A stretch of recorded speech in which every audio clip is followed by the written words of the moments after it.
Stanford University.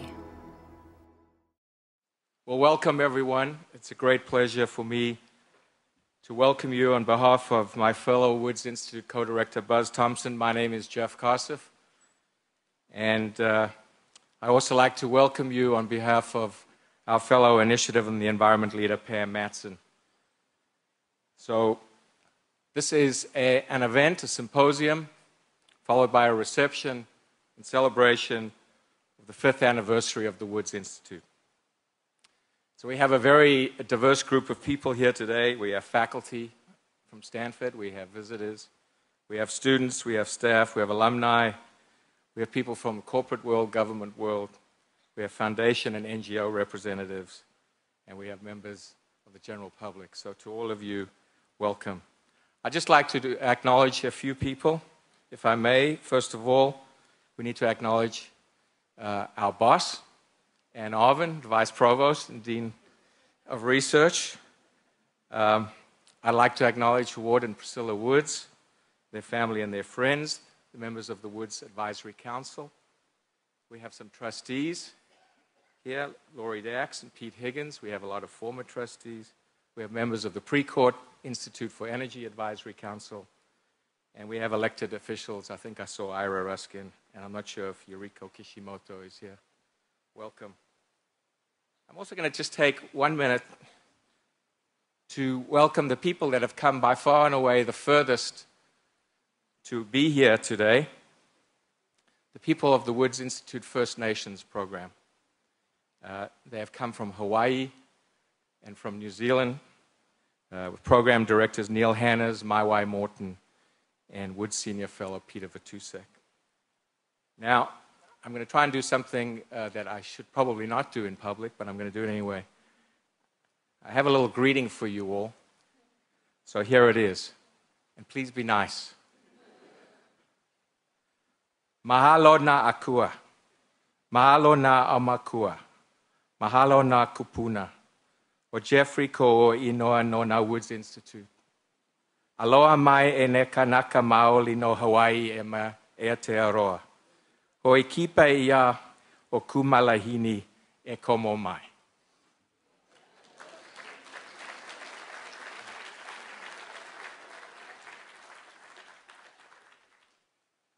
I had that authenticated, and it was a legitimate welcome, so.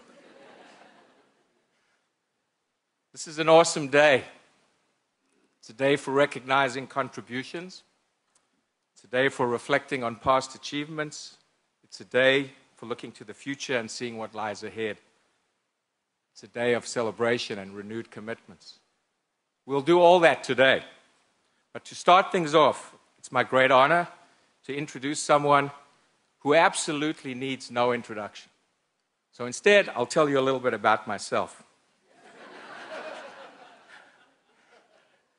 But seriously, our next speaker is the man who had the great vision to launch Stanford on the interdisciplinary pathway of finding solutions and educating leaders. He embraced our vision of an initiative on the environment and sustainability and challenged us to do something great. He has now set Stanford itself on a well-defined and ambitious plan to sustainability. Please welcome our good friend and colleague, the 10th president of Stanford University, John Hennessy.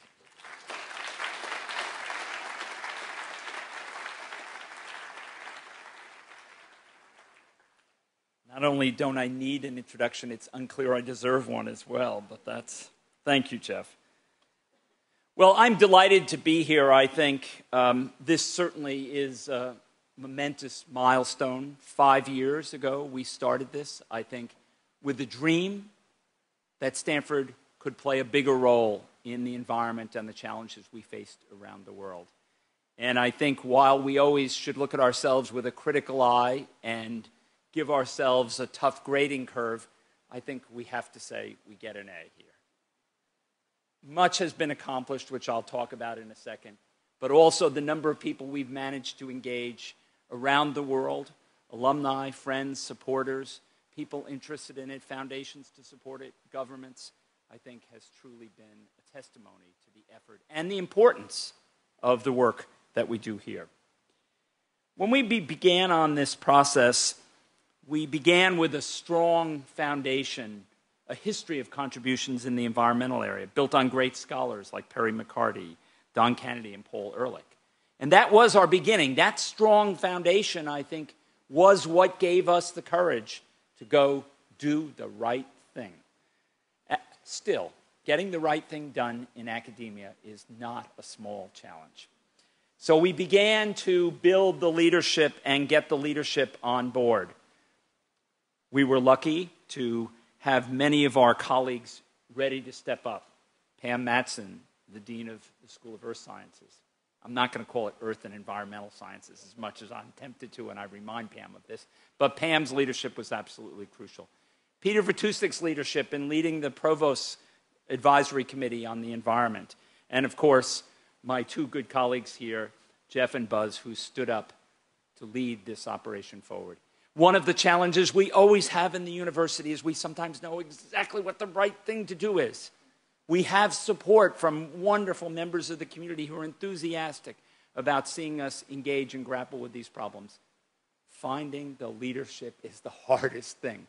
Finding people who are willing to sacrifice some of their own time and their own personal careers to build something bigger than any one of us could ever do on our own. And it's absolutely crucial. So we've been blessed with great leadership and great internal advice across the university. Many of you, of course, have been here from the beginning when we started this and we began an outreach effort to all our friends and colleagues as we put this together. And it has been a remarkable 5 years. This afternoon, you're going to hear a lot about the specific ventures and the specific activities we're engaged in. But I thought what I'd do is just sketch a few of the things to give you a vision of the breadth of things that have been accomplished and have been launched. Of course, one of our goals from the beginning was to bring together faculty from across the university. And we have done exactly that. The Woods Institute has a roster of 45 senior fellows, center fellows, and lecturers from 14 different departments. Exactly the kind of thing we were trying to achieve, broad integration across the university. We also managed to have more than 100 faculty representing more than 36 departments and institutes from across the university affiliate with the Woods Institute. And of course, beyond that is a set of faculty who've been engaged in various efforts, whether it's courses, research projects, or seminars. That number is more than 200 faculty. The Woods Institute has been about that kind of focus, bringing people together, bringing them together to work not only on the challenges we face in the environment in this country, but the global challenges we face.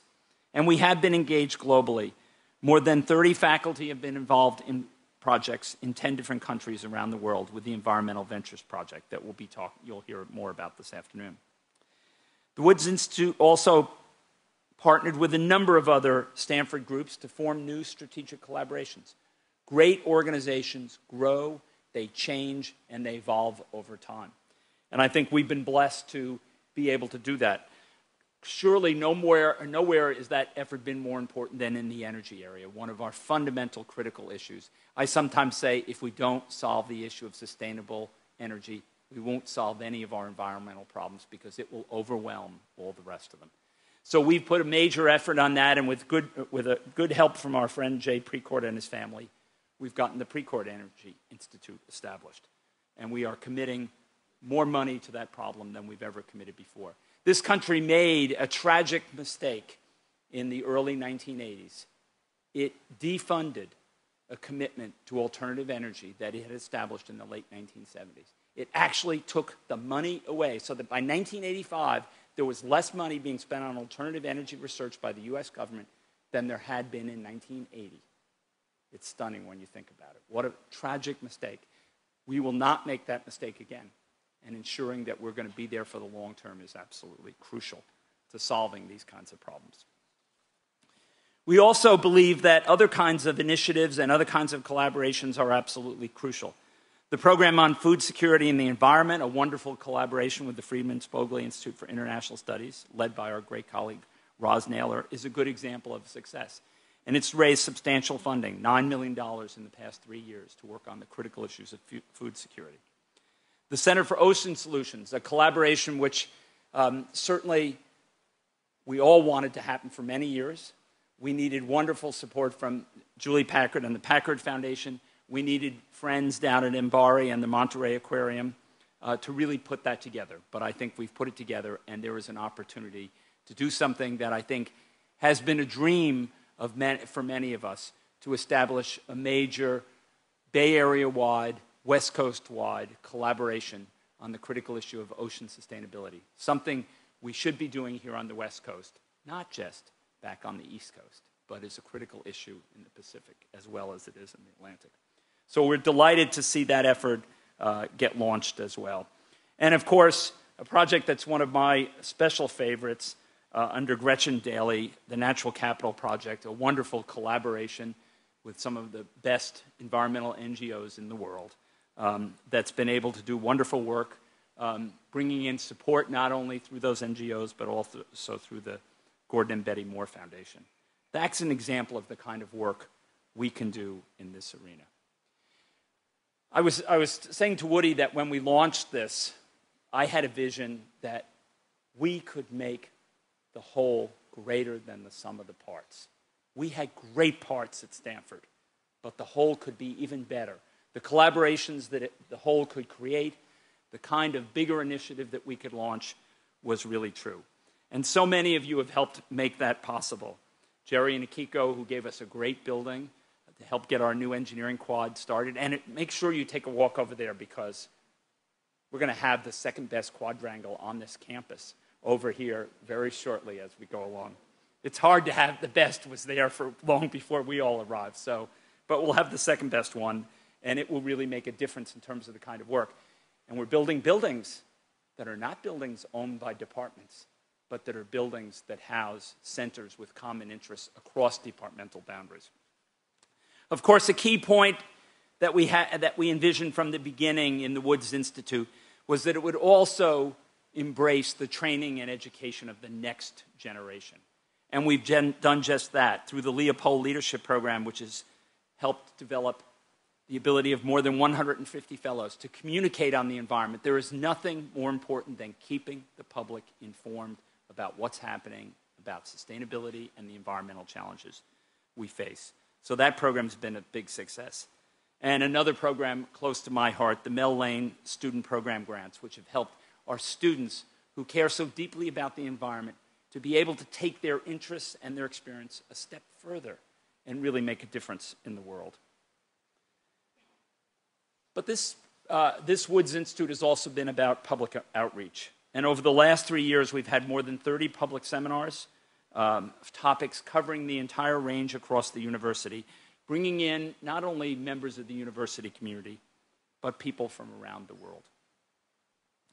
But I think this institute has also helped the university in another completely different way, which is to help us focus on our own goals for sustainability within the university. This year, once again, we were listed in the top cohort in the overall college sustainability leader, receiving a grade of A-. By the way, the only reason we didn't get a full A is we don't have complete transparency in our endowment portfolio. Now, Ward Woods, who some of you will remember, was the chair of the Stanford Management Company, has informed me many times that complete transparency in your investments is a very bad idea. So I think we're going to be stuck at that A- grade unless they eliminate that criteria. But only 26 schools out of more than 300 received the grade of A-. But we're also excited about another new initiative that we'll be launching here on campus, which is to develop a whole new way in thinking about how we generate energy and use energy on our core campus. When we did the cogeneration plant, now more than 20 years ago, we were real leaders, one of the first universities in the country to adopt cogeneration. But California is a very unique place. It's a place where, on the same day, you can be heating some buildings and cooling other buildings. And it's a unique aspect of our Mediterranean climate. Well, what do we do now? We throw away the extra energy that's in that process of heating and cooling.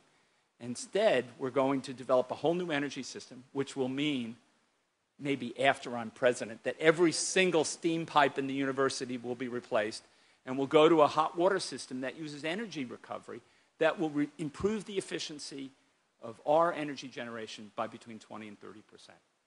So we'll immediately, not only will we save some money in the process, but we'll also be better citizens driving down our generation of greenhouse gases.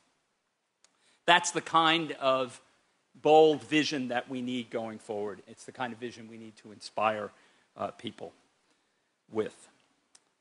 Of course, we wouldn't be standing here today without the tremendous generosity and the commitment of Ward and Priscilla Woods.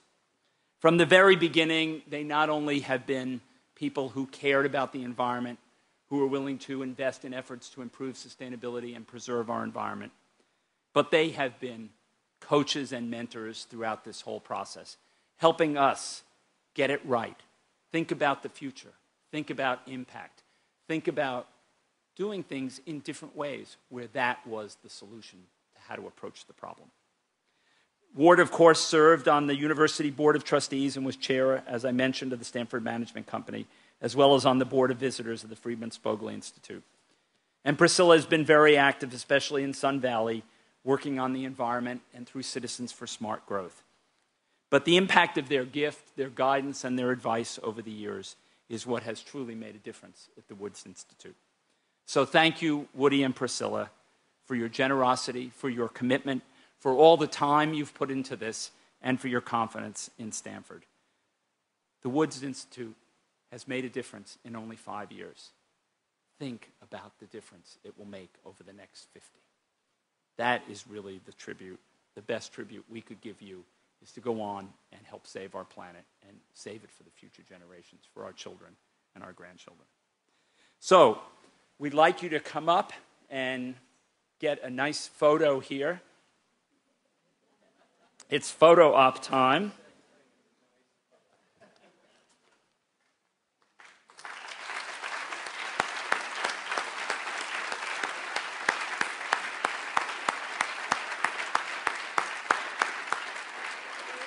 Sure.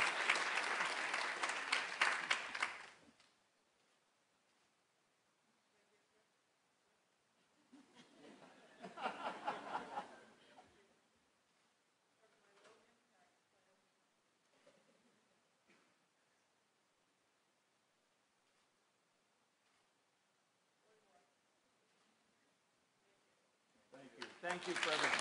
Do you want to start through it?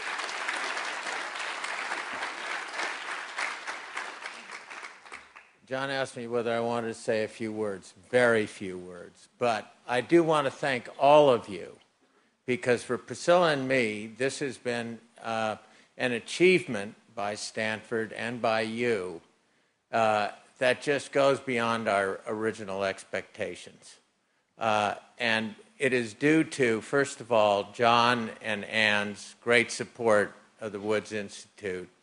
It's due to a fantastic advisory board who has been not only generous, but has given us all great advice. But I think we've got to thank Jeff and Buzz the most, because they have actually pushed this forward and made it an integral part of not only the university, but of the environmental community. And we just had an advisory committee meeting this morning. And what we're doing just knocks my socks off. And you're going to hear a lot about it. But there is great, great progress. And the challenges are daunting. But this group of people are making a big, big difference. So thank you very much.